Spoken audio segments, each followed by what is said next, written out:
Hello everyone, welcome back to my YouTube channel science by Deeba. So अब हम यहाँ पर किसके कैरेक्टरिस्टिक को पढ़ेंगे? प्रोटोकॉर्डेटा। ठीक है, देखो प्रीवियस वीडियो में हमने पढ़ा था फाइलम कॉर्डेटा, और जिसमें हमने देखा था कि किस तरह से nerve cord, notochord, pharyngeal gland, slit, post anal tail आए और एक नया ही फाइलम बन गया जिसको कहा गया कॉर्डेटा, जिसमें कि अभी तक हमने बाकी जितने भी फाइलम पढ़े हैं पोरीफेरा से लेकर इकाइनोडर्मिटा तक, वो सब नॉन कॉर्डेट्स थे। ठीक है, वो क्यों थे नॉन कॉर्डेट्स? क्योंकि उनमें नोटोकॉर्ड नहीं थी। फिर हमने देखा कि फर्दर फाइलम कॉर्डेटा को दो सब फाइलम में डिवाइड किया गया। एक आपका आया प्रोटोकॉर्डेटा और एक आपका आया वर्टिब्रेटा। तो आज हम पढ़ेंगे फर्स्ट सब फाइलम के साथ जिसका नाम है प्रोटोकॉर्डेटा। ठीक है, देखो नाम से ही समझ आ रहा है कि कॉर्डेटा का मतलब तो हमने प्रीवियस वीडियो में अच्छी तरह से पढ़ा था, समझ भी चुके थे कि नोटोकॉर्ड्स की प्रेजेंस के कारण हम एनिमल्स को क्या कहते हैं? कॉर्डेट्स कहते हैं। एंड प्रोटो का मतलब होता है प्रीमिटिव। ठीक है, इसमें जो प्रोटो का मतलब होता है, इसका मतलब होता है प्रीमिटिव। प्रीमिटिव यानी पुराना।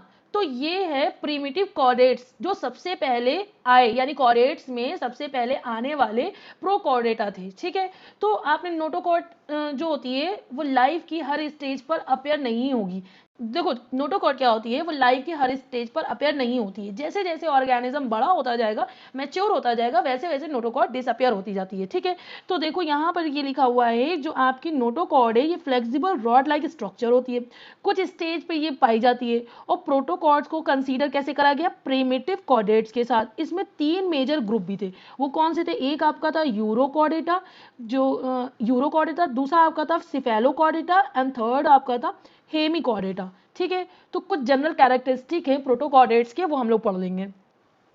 ये तो मैंने बता दिया। प्रीमिटिव कॉर्डेट्स मतलब ये बहुत पुराना होता है, इसलिए प्रोटो का मतलब भी पुराना होता है, इसलिए इनको प्रीमिटिव कॉर्डेट्स कहते हैं। अगर कॉर्डेट्स में सबसे पहले आए, वो आने वाले कौन थे? वो आके प्रोकॉर्डेटा थे। ठीक है, इसमें देखो नोटोकॉर्ड का क्या है, जो प्रोटोकॉर्डेट्स हैं उनमें नोटोकॉर्ड्स होती है जो कि फ्लेक्सिबल होती है, रॉड के जैसी होती है, और वो लंबी होती है अलोंग बैक ऑफ एनिमल, और वो क्या करती है? वो सपोर्ट प्रोवाइड करती है। हमने प्रीवियस वीडियो में ये जाना था, जो मसल्स होते हैं वो अटैच किससे हो रहे थे? नोटोकॉर्ड से। किस लिए हो रहे थे?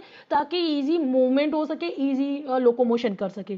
ठीक है, और डॉर्सल नर्व कॉर्ड, इसमें जो है प्रोटोकॉर्डेट्स में क्या होता है? डॉर्सल नर्व कॉर्ड होती है। Protochordates have dorsal nerve cord. Protochord के बाद डॉर्सल नर्व कॉर्ड होती है, which is a tube of nerve tissue that run along the back of animal. ठीक है, इतनी बात क्लियर हो गई। देखो इसमें हम लोग एक एग्जाम्पल को पढ़ लेते हैं, हर्डमानिया। जैसे नोटोकॉर्ड लाइफ के हर स्टेज पर अपेयर नहीं होगी, जैसे जैसे ऑर्गेनिज्म है या कोई एनिमल है वो बड़ा होता जाएगा, मैच्योर होता जाएगा, ये नोटोकॉर्ड क्या होती है? उसमें डिसअपियर होती जाती है। तो इसका एग्जाम्पल बहुत अच्छा है, दैट इज हर्डमानिया। देखो मैं यहाँ पे दिखा देती हूँ, ये आपका एग्जाम्पल है।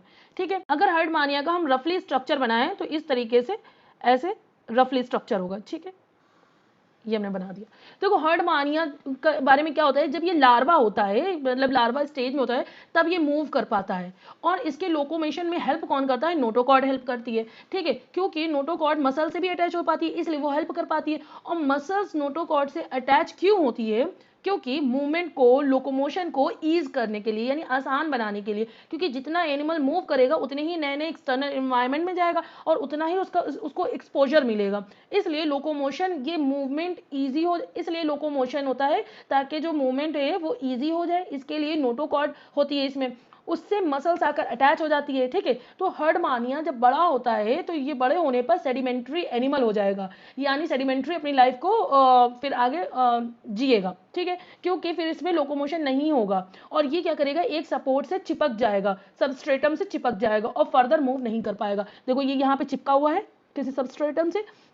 जब ये लार्वा था, जब छोटा था, तो ये मूव कर रहा था ताकि जो है एक्सपोजर हो सके, अलग अलग इन्वायरमेंट पे जा सके। ठीक है, और इसमें हेल्प इसकी कौन कर रहा था? आपका नोटोकॉर्ड कर रहा था। लेकिन जैसे जैसे बड़ा हुआ तो नोटोकॉर्ड क्या हुई? डिसअपियर हुई। फिर ये क्या हुआ? इसे सेडिमेंट्री अपनी लाइफ को जीने लगा, मतलब किसी एक स्थान पर ही रहकर, चिपक कर, जो है उसी जगह पर रहकर बिना मोशन के, बिना लोकोमोशन के जीने लगा। देखो ये एग्जाम्पल आपको दिख रहा है, हर्डमानिया इसका बहुत अच्छा एग्जाम्पल है। ठीक है, अब देखो इसमें इसमें और क्या क्या पॉइंट कवर कर सकते हैं। फेरेंजियल गिल स्लिट्स होती है प्रोटोकॉर्ड में, फेरेंजियल गिल स्लिट्स होती है कुछ स्टेज तक। ठीक है, दीज स्लिट्स अलाउ वाटर, ये स्लिट्स क्या करती है? वाटर को अलाउ करती है ताकि जो है वो फ्लो, बॉडी में फ्लो हो सके और एक्सचेंज कर सके किस चीज को? गैसेस को। ठीक है, फिर से पोस्ट एनल टेल भी होती है।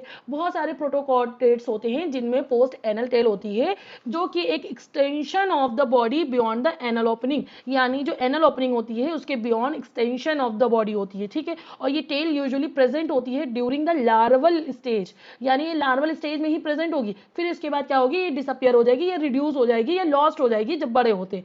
बायलैटरल सिमेट्रिकल होते हैं, यानी बायलैटरल सिमेट्री देखने को मिलती है।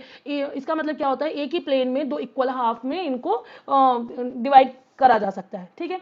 देन ट्रिप्लोब्लास्टिक होते हैं। ट्रिप्लोब्लास्टिक का मतलब क्या होता है, ऐसे प्रोकॉर्डेट्स जिनमें 3 जर्म लेयर पाई जाती है, और ये 3 जर्म लेयर कौन सी होती है, एक होती है एक्टोडर्म, एक होती है मेसोडर्म, एक होती है एंडोडर्म। और मैंने ये हर उसमें बताया था, जहाँ पे मेसोडर्म आई वहाँ ऑर्गन सिस्टम और लेवल ऑफ ऑर्गेनाइजेशन प्रेजेंट होगा। अब तो यहाँ पे सारी चीजें ही प्रेजेंट हो गई, एडवांस आ गया है, ठीक है।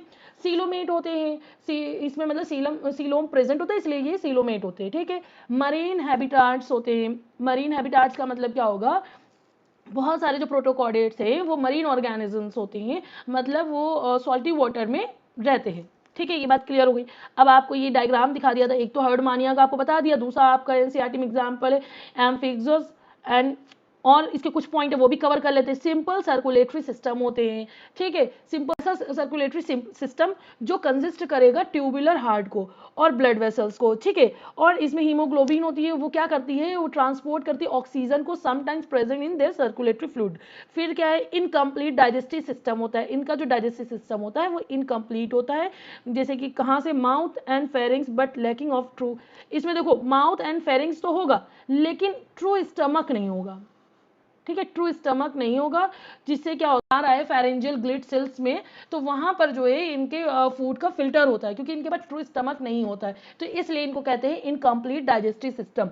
रिप्रोडक्टिव मोड्स क्या होते हैं इनमें, इनमें दोनों तरीके के हो सकते हैं, एक तो सेक्सुअली भी हो सकता है, एक आपका असेक्सुअली होता है, डिपेंड करता है उनकी स्पीशीज को। और जो फर्टिलाइजेशन होता है वो एक्सटर्नल होता है सम केसेस में, ठीक है, कुछ केसेस में एक्सटर्नल होता है। और कॉर्डेट्स फीचर इन लार्वा, जो कॉर्डेट्स का फीचर होता है किस में, लार्वा में। तो देखो देखो अभी जैसे हार्डमानिया का एग्जांपल बताया था कि उसमें नोटोकॉर्ड प्रेजेंट थी, वो किसी लार्वल स्टेज पे प्रेजेंट थी, ठीक है। और जैसे जैसे वो बड़ा हुआ तो उसकी जो है नोटोकॉर्ड डिसअपियर हो गई और एक जगह पर हो गया। इसी तरह के इसमें भी यही बताया गया कि सारे जो जितने भी होते हैं कॉर्डेट्स कैरेक्टरिस्टिक जरूरी नहीं है थ्रू आउट द लाइफ हो, कुछ होते हैं एंड देन एक टाइम के बाद वो डिसअपियर भी हो सकते हैं, ठीक है। तो आई होप सो आपको ये पूरा जो है क्लियर हो गया होगा। अगर आप मेरे चैनल पे नए हैं तो प्लीज इसे लाइक शेयर एंड सब्सक्राइब करना बिल्कुल मत भूलिएगा। And one more thing, please bell icon को हिट कर देना ताकि आपको टाइमली नोटिफिकेशन मिल सके। Thank you so much and keep support me.